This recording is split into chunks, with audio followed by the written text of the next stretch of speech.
오늘 소개할 책은 중국 정치 경제 분야의 선도적 전문가인 홍오펑, 존스 홉킨스대 교수가 저술한 제국의 충돌이란 책이다. 미중 관계를 살펴보는 데 있어 이 책은 1990년대, 2000년대, 2010년대의 주요 분기점에 따라 두 행위자가 어떻게 변해왔는지 분석한다. 중국은 1989년天安문 사건 이후 개방 정책을 취했고, 미국은 1993년 10년 만에 빌 클린턴의 당선으로 민주당이 집권당이 됐다. 따라서 미국 외교가에서는 인권 이상주의자들이 영향력을 발휘하게 됐는데, 이들은 중국이 인권 문제를 개선해야만 자신들과의 무역에서 최혜국 대우 MFN을 갱신해주겠다는 단서를 달았다. 여기엔 노동조합을 의식해 보호무역을 펼치려는 미국의 감춰진 속내도 있었다. 이러한 단서 조항은 민주당의 주요 대선 공약이기도 했지만 상황은 그리 단순하지 않았다. MFN 지위를 갱신해주지 않는다면 중국에 진출한 미국 기업들이 보복당할 우려가 컸고, 다른 한편 중국 정부도 1992만 1994년 경제위기를 맞아 수출 지향 성장을 택해 두 국가 모두 상대와의 자유무역을 필요로 하고 있었던 것이다. 이때 중국 정부가 미국 기업들을 대리 로비스트로 활용하면서 난국을 타게 해나갔다.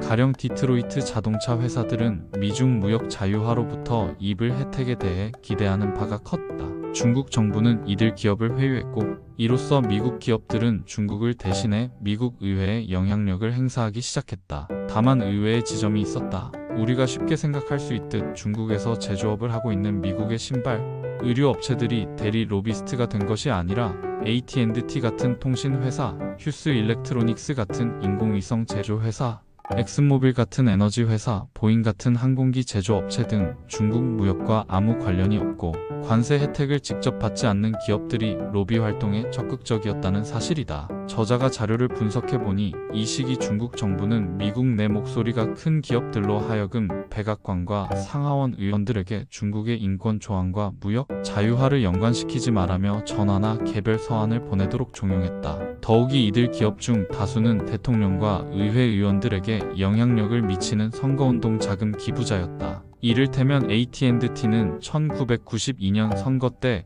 단체 기부자 중 가장 큰 기업 기부자로 $200만 이상을 냈다. 휴스 일렉트로닉스도 클린턴의 적극적인 기부자로 CEO가 클린턴 대통령에게 2통의 직설적인 편지를 보낸 바 있다. 이는 자신들이 선거운동 때 재정 지원을 했으니 MFN 문제를 비롯해 중국에 대한 제재를 재고하라는 요청이었다. 1994년 5월 26일 클린턴은 중국의 인권 개선과 상관없이 MFN 지위를 갱신할 것이라 발표했는데, 이러한 대중국 무역 정책 역전은 노동조합, 인권 옹호자, 인권 개선을 목표로 했던 외교 정책 엘리트, 미국의 노동집 약적 산업체의 연합에 대한 비즈니스 연합의 승리였다. 저자에 따르면 중국 국가는 미국 기업들을 대리 로비스트로 적극적으로 모집하고 조정했다. 미국 쪽 자료로는 이 당시 중국이 백악관과 의회에 로비하도록 미국 기업들을 끌어들인 구체적인 단서를 찾기 어렵다. 하지만 몇몇 보고서를 보면 중국 관료들이 어떻게 강압적 수단으로 지시해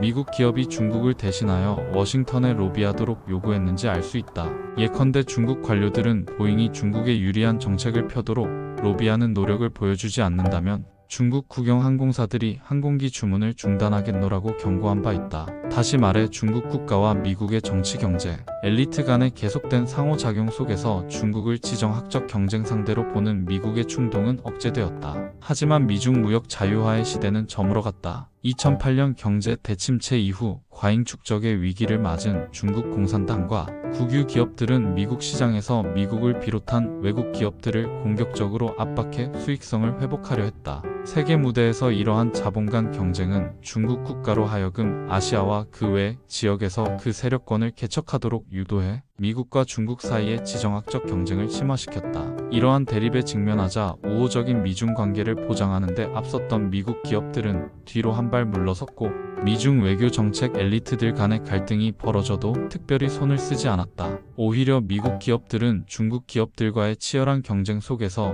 도움을 달라며 오히려 정부에 요청하기 시작했다. 중국에 대한 미국 기업들의 이 같은 성향 변화는 2010년경 이후 거의 모든 문제에 걸쳐 미국과 중국 사이에 적대감이 고조되고 있음을 시사한다. 특히 오바마 정부 이기 때 워싱턴의 대중국 정책은 눈에 띄게 방향을 바꿨다. 이때 아시아로의 회귀 정책이 두드러졌고, 중국이 인접국의 영유권을 주장하는 것에 대응하기 위해 미군은 남중국해에 항공모함과 해군 부대를 배치했다. 동시에 오바마는 환태평양 경제동 반자 협정에 박차를 가했다. 오바마 정부는 정중하고 부드러운 레토릭을 사용했으나 미국의 동맹 국가들을 줄 세울 의지를 레토릭 속에 뚜렷이 숨기고 있었다. 두 제국의 충돌은 유럽과 일본의 여타 기업들 간의 자본 간 경쟁도 격화시켰다. 세계 1, 2위 경제 대국으로서 두 나라의 비중을 합치면 GDP에서는 세계 전체의 거의 40%, 국방비에서는 50% 이상을 차지해 향후 세계 정치에서 가장 중대한 변화를 야기할 것이며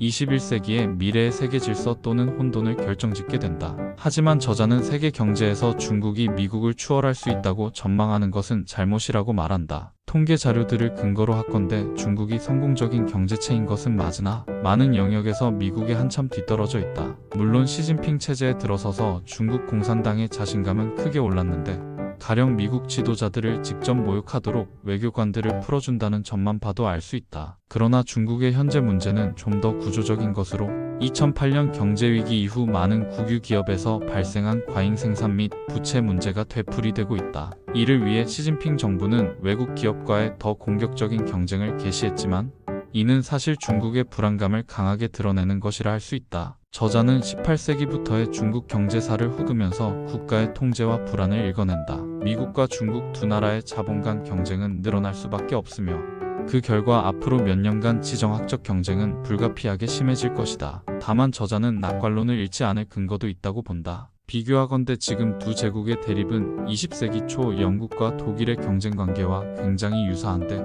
다행인 점은 중국이 점점 군사화되고 공격적으로 변하고 있다 해도 당시의 독일보다는 훨씬 덜 군국주의적이라는 것이다. 저자는 미중 간의 관계는 악화될 게 분명하지만 직접적인 군사 충돌보다는 WHO, WTO, 유엔과 같은 글로벌 통치기구에서의 경쟁으로 연결될 가능성이 높다고 진단한다.